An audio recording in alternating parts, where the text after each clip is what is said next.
This is Learn from Others, where we interview a cross-section of successful individuals so you can learn from their experiences, achievements, and even their mistakes. We ask 4 questions that will educate and inspire. Greg Stanley will be your guide as we join our guest on a journey from adolescent daydreaming to success in today's world. Join us on this adventure as we learn from others together. Well, welcome to Learn from Others, where we help others succeed by sharing success. I'm very excited to introduce our special guest today, Michele Molitor. Michele, how are you doing today? I'm doing great, Greg. Thank you so much for having me on your show. I'm excited to be here. Yeah, no, thank you. I appreciate you taking us on your career journey today. And before we find out what you're actually doing today, if you would, could you tell me, what did you want to be when you grew up? Well, growing up, I wanted to be a veterinarian. I love animals. Animals love me. I'm kind of an animal whisperer. I've always grown up. I've had animals around my whole life. I now have a gaggle of cats and a goffin cockatoo to entertain me on the daily. Wow. Okay. So what kind of animals did you grow up when you were little that made you want to become a veterinarian? We always had 2, 3, 4 dogs at a time, an assortment of gerbils, turtle, rabbit. I'm sure there was a snake in there at one point. Fish. Yeah, I've had all sorts of critters. And then they seem to find me. So where I live now, I lovingly call my home the Critter Cottage because it backs up to canyon space. And so I always have a variety of wild critters that come and stop by and say hello. Wow. Now you're out west, correct? I'm in the San Francisco Bay Area, yes. Wow. Okay. So do you have some of those little mice and small squirrels that come up to your back door? They try, but the cats keep them at bay. So I get gifts regularly from one of my kitties, who's quite the hunter. Oh, wow. Which isn't always a good thing. Squirrels, skunks, possums, raccoons. I had a coyote once show up on my backyard. Wow. Used to have deer, a whole flock of turkeys I would pass through. So you name it. I've got all sorts of friendlies. Oh, that's really cool. So you wanted to work with animals when you grew up. Well, tell me now, today in your current career, do you work with animals? No, I don't. I love on them every day in my home, but no, I do not.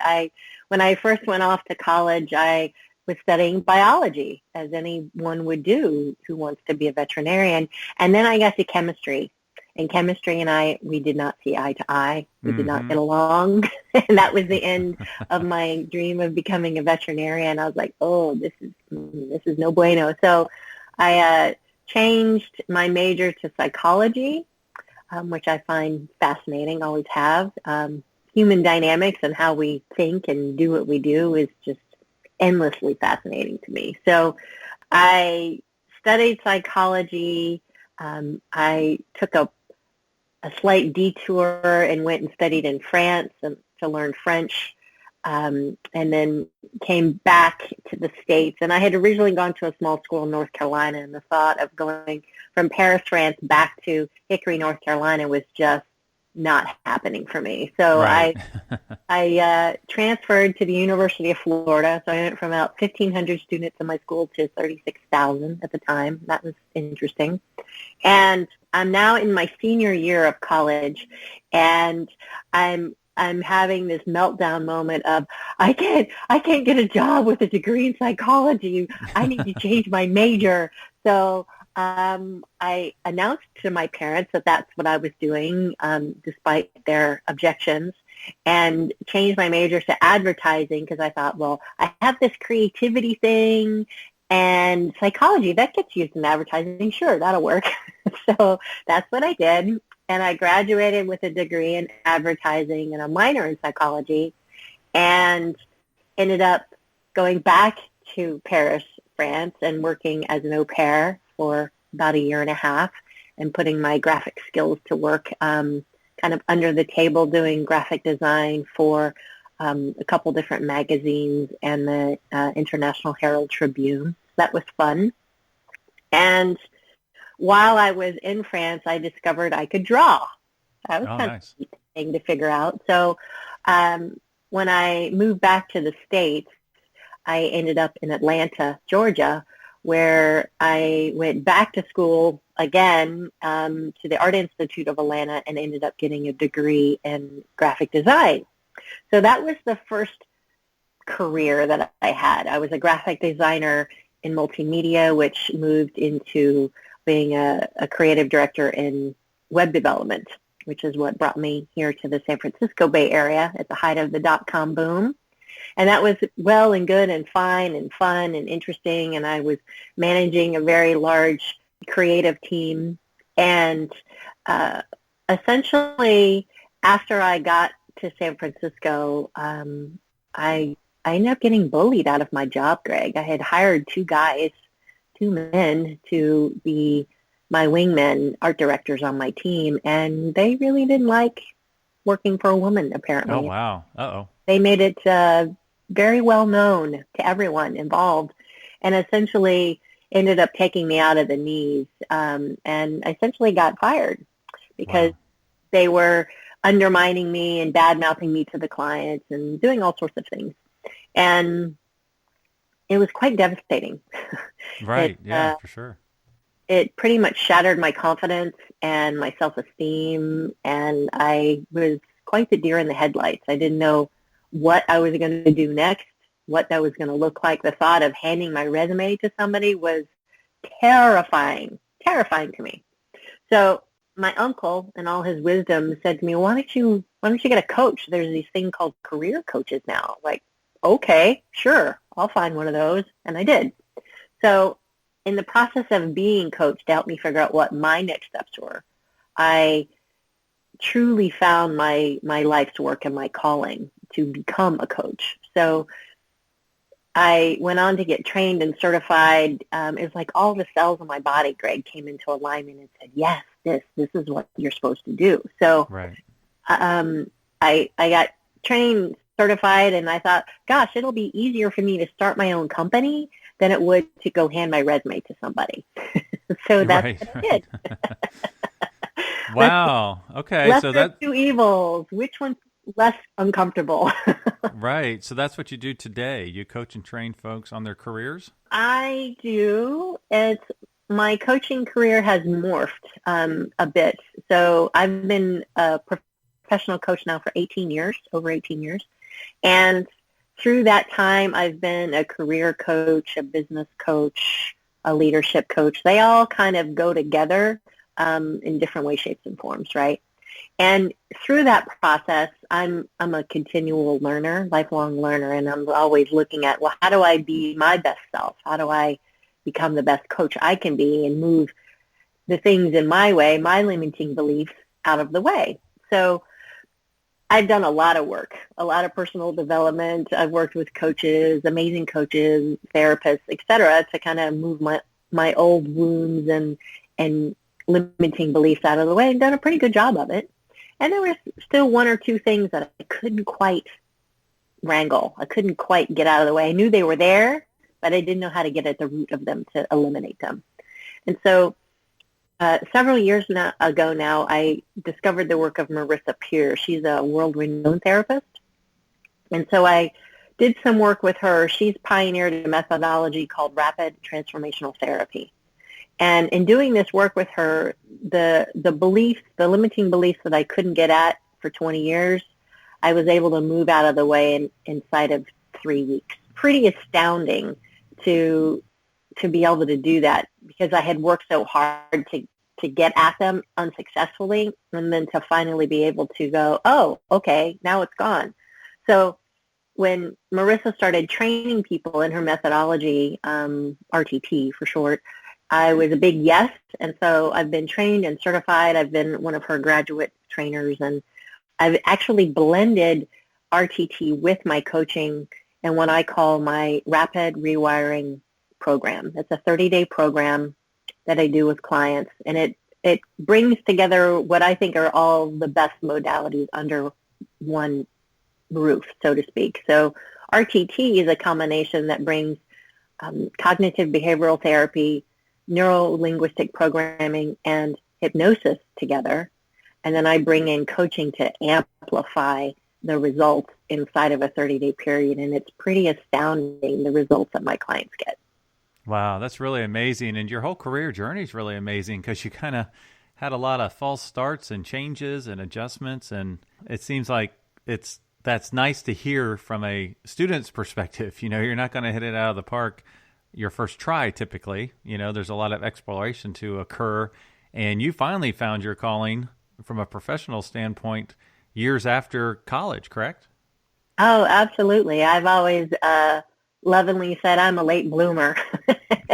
So, when I discovered coaching, I was 34, and I kind of, some people might have called it a midlife crisis. I called it an awakening, like, oh, not that, this, look over here. It's like my spirit was saying, graphic design and creative direction, that's nice, but that's not really what you're here to do.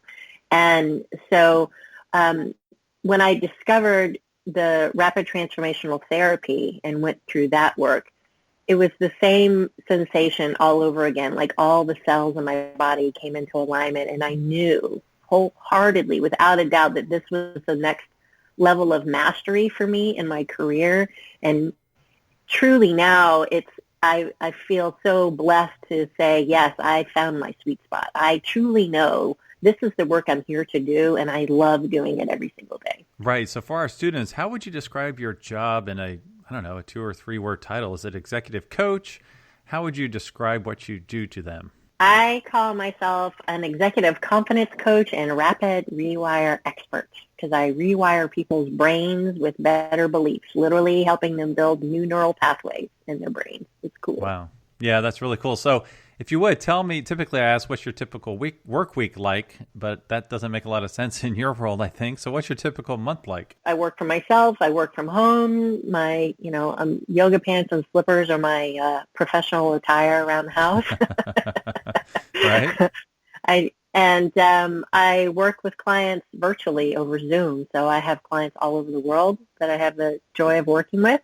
A typical engagement is usually 30 days long, and it starts with a 2-hour RTT session where I drop people into that very relaxed state of hypnosis. And basically, they're in control, they're awake, but I'm able to talk with their subconscious mind because their critical judging mind takes a back seat. And that's where all the rich information is. So I have a little conversation with your subconscious mind to get at the root causes of these limiting beliefs or emotional, physical ailments that are holding people back oftentimes are rooted in beliefs that they have about themselves. And so we literally find them, rewrite them, and transform them.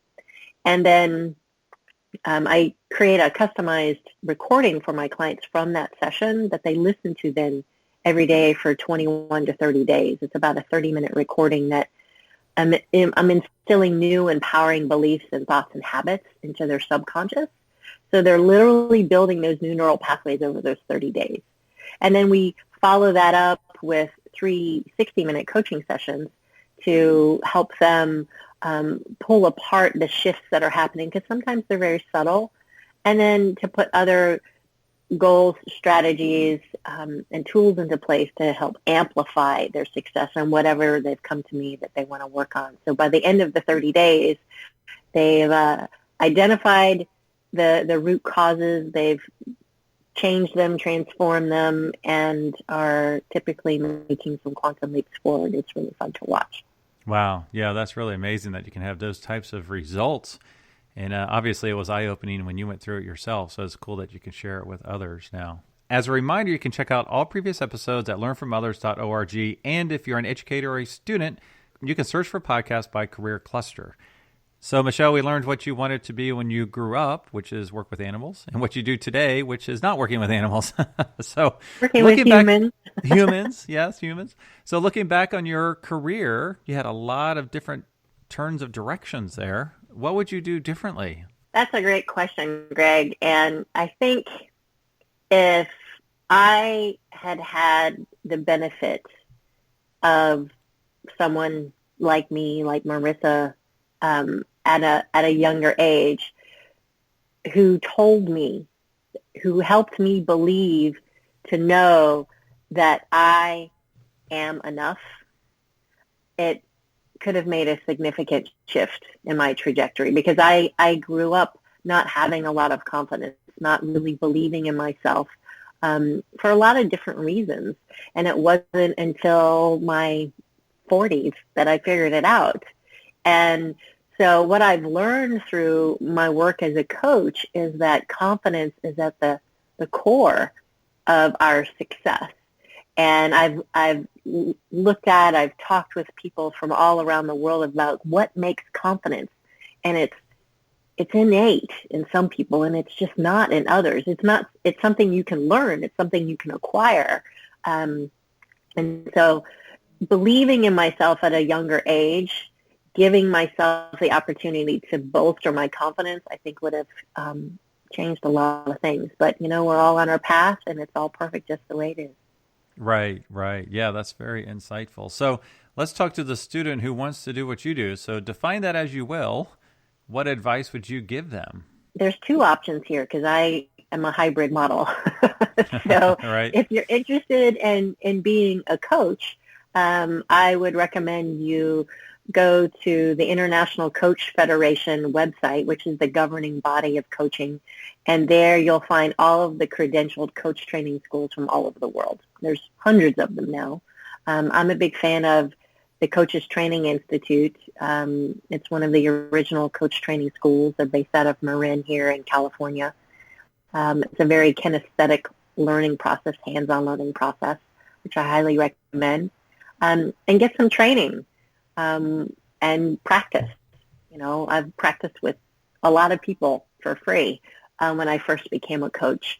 And then if you're interested in becoming a rapid transformational therapist to do a deeper dive of work and working with folks' subconscious, I highly recommend, Marissa Peer and her work. You can do her trainings live in person, and she also has them online as well. So it's a deep dive of training. It's not for the faint of heart, right? You got to move your own junk out of your trunk first before you can work on other people. So I've probably got, 3,000-4,000 hours worth of training under my belt over the last 20 years, Greg, but it's been a labor of love. So I highly encourage your listeners to, find the thing that makes their heart light up and has you excited to get out of bed every day and do more of that. Right. Yeah, that's really, really great advice. Well, are there any current projects you're working on that you would like to share? Yes, I'm very excited. Actually, I just launched 2 weeks ago my Rapid Rewiring membership program. And it's a way for folks to work with me kind of in a light version. We have a group mastermind call each month. We have a different topic each month that we explore, and they'll get a transformation recording, a hypnosis recording that goes with that topic each month. So they can kind of do the work on their own instead of doing the deeper dive one-on-one work with me. But you get to do it in community, right? We have a private Facebook group. I have guest experts that I interview each month as well, and lots of other resources and articles and tips and tricks for my membership. So I'm very excited about it, and it's growing by the day. Yeah, that's really cool. I appreciate you sharing that. Well, thank you so much for taking us on your career journey today. What's the best way our listeners can learn more about you and your company? Sure. You can always find me at nectarconsulting.com. You can schedule a complimentary discovery session there if you want to talk and learn more about how this work might be of benefit for you. And I highly recommend them folks going to the Brain Candy section. It's where all the free resources are. I've got a couple ebooks with transformation recordings, some guided meditations, all sorts of goodies there for you. So be sure to check it out. And, of course, you can find me on all the social channels as well. Awesome. Well, thank you so much for your time today. Oh, it's been a real pleasure. Thank you so much, Greg.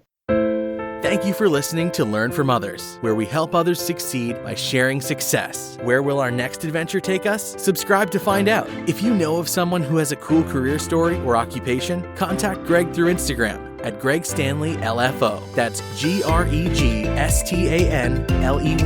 LFO. And we will see you soon as we learn from others together.